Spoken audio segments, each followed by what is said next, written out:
What's up, everybody? Welcome to Worship Wednesday. I just wanted to encourage my fellow worship leaders or those who may serve on a worship team. I was reading something in a book called Living in His Presence, and it stuck with me and it spoke with me. And so I just want to share that with you today.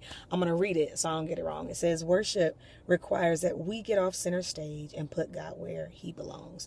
Worship requires that we get off center stage and put God where He belongs. And when I read that, I thought about something that Darlene Check, she once said. She's one of my favorite worship leaders.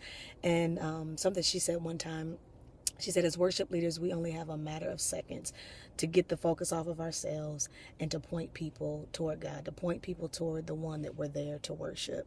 And I never forgot that. That's something that's always stayed with me. And that's something that I try to do every time I sing or I'm standing before people or leading in worship, just to remember that as I'm singing, as I'm leading, my main focus, my objective my responsibility is to point people toward God, toward the one that we're there to worship. So I just pray that be an encouragement to you today.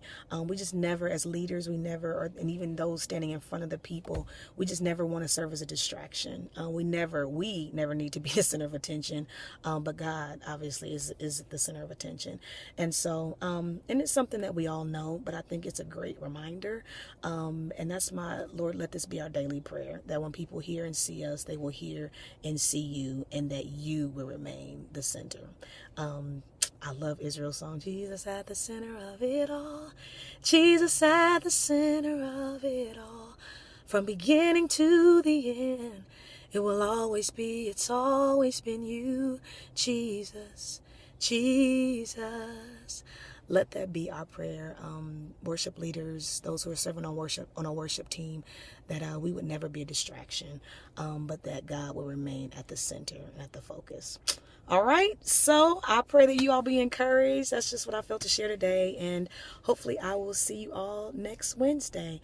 I love you guys, and Worship Wednesdays.